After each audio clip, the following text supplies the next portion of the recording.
At this very moment, Britannia burns.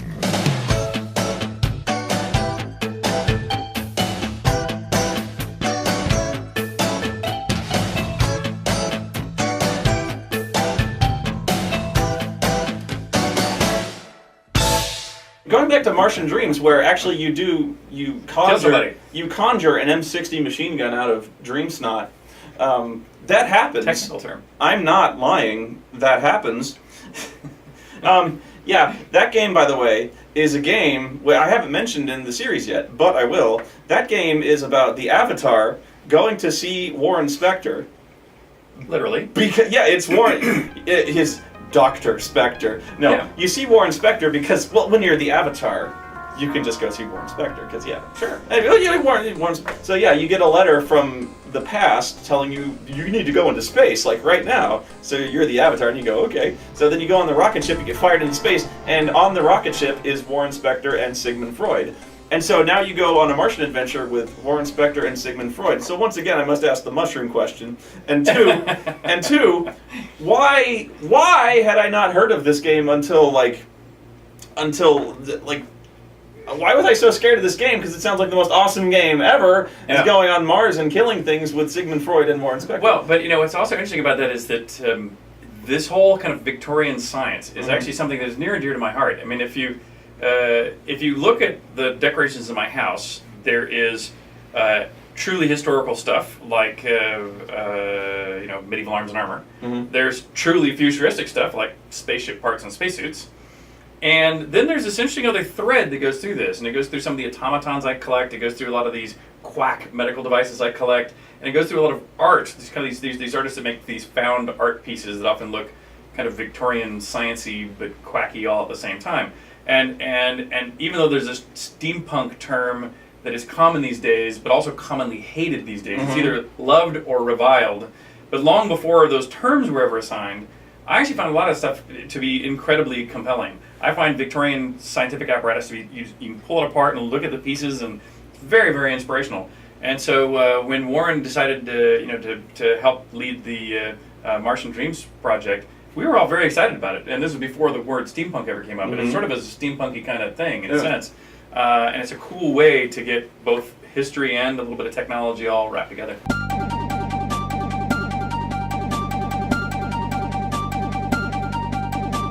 And then there's the Doc Savage-inspired Savage Empire, right? And by the way, here's some trivia that almost no one knows. In fact, no one in the room I think knows this. This is inspired by Doc Savage. When I made this at the age of 11 or 12 or so, every summer I would do a new type of art with my mother. My mother was, one summer would be pottery, one would be etching, one would be painting, one summer would be silversmithing. So this was when my mom was doing silver for this one year. During my summer break from school, I had just watched this Doc Savage movie where the bad guy natives who were trapping him in a cage, and they could blow this green smoke into the cave that had made these kind of vapor snakes that tried to eat Doc Savage and his buddies. And my mom said, "Hey, what do you want to make out of silver?" And I had just seen those marks on the chests of those natives, and I said, "Well," and my mom didn't see the show. And so I said, "Well, this snake emblem would be really cool." And so she helped me refine this snake, which doesn't actually look like the one on Doc Savage, but that's where the thought came from. We worked this out. I soldered it on my neck, and it's been there ever since, and it's become kind of my icon. But it's really inspired by Doc Savage.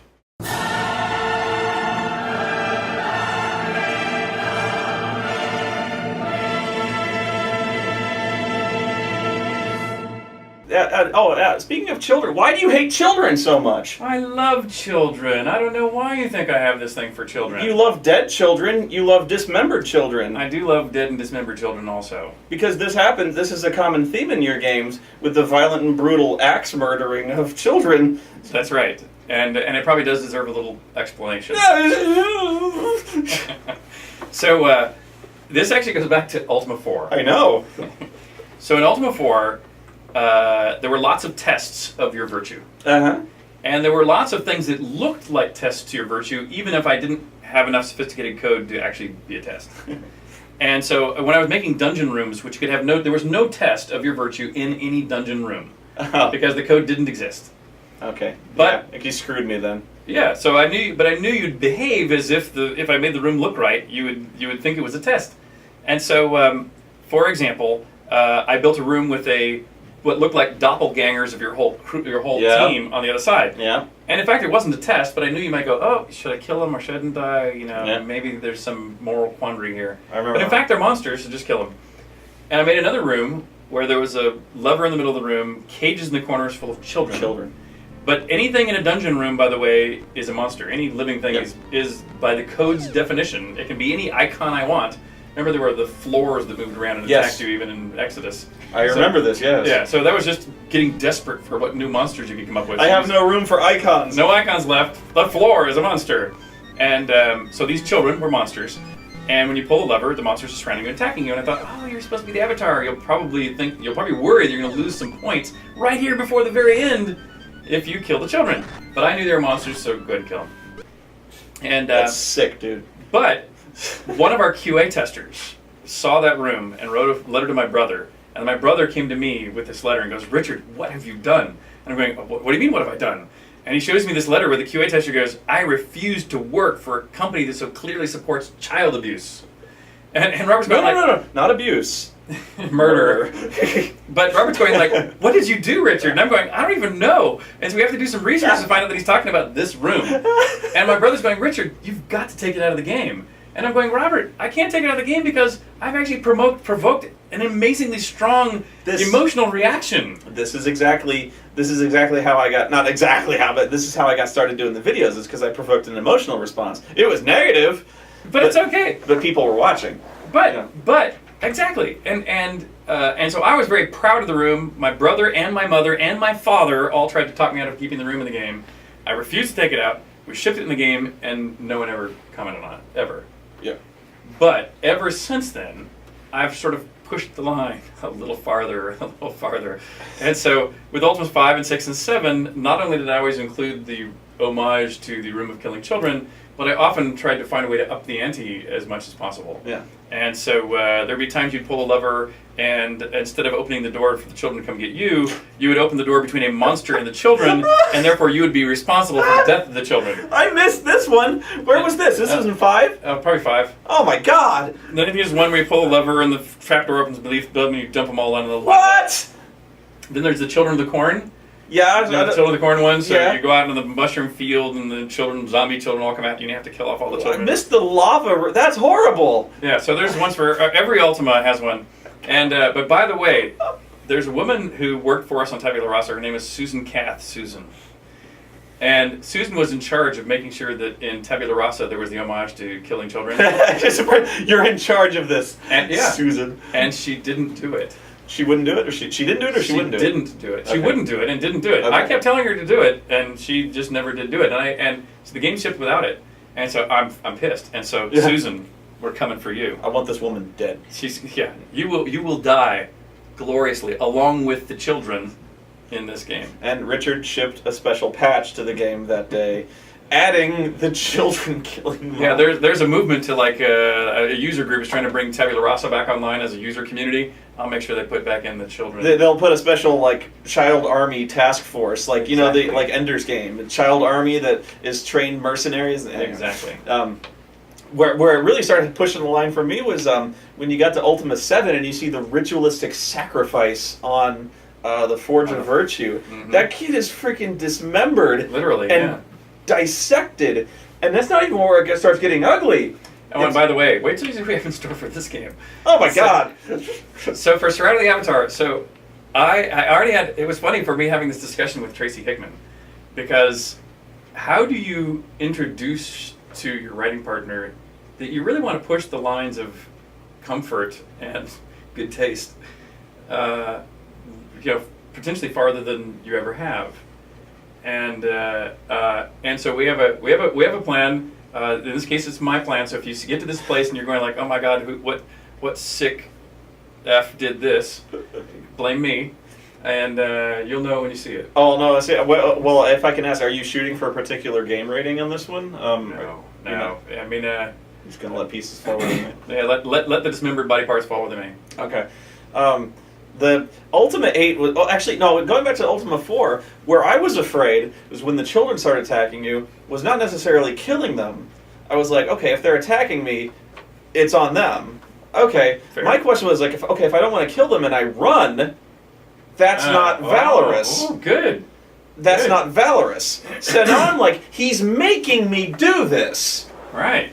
because I don't want to kill them, but if I run, I'm running from children. Right. And if I run in combat, if in Ultima 4, if I run in combat, it's cowardly. Right, but by the way, these are the sort of mental debates I was trying to provoke by setting up the room. And when my brother confronted me about this and insisted I take it out, and as I was refusing, I said, look, there's all other kinds of solutions to this. First, don't pull the lever. It's a lever, you gotta pull the lever. Second, charm the children.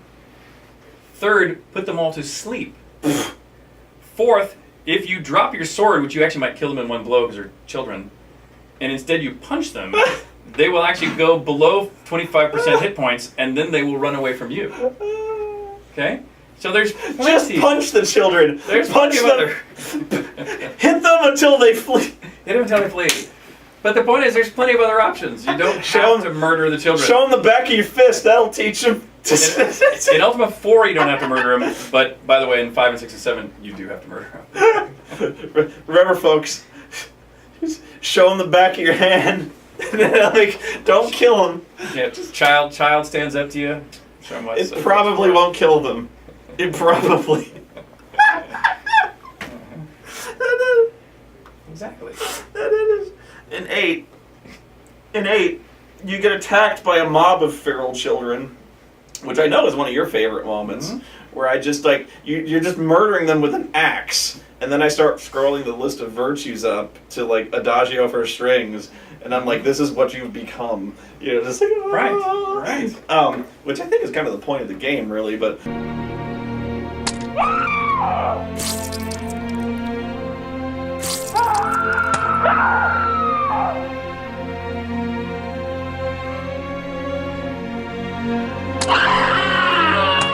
Well, but that's sort of what I did in Ultimate. It's too bad Ultimate didn't get better finished before it launched, because there's a lot of things I really like about Ultimate. So do I. But one of the things that's sort of the culmination of is this journey where, I think the virtues that are pointed out in 4 actually are really lasting. I actually really believe that truth and love and courage are some foundational, pillars of goodness that you can at least have as a discussion item. Not that it's truth as in capital T, but it's got what Stephen Colbert would call truthiness. Truthiness. And so it's very truthy.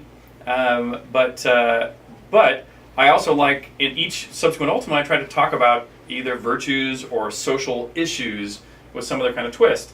And the thing I liked about Ultima 8 was to say, look, if you, say what you want about, pick your most hated religion.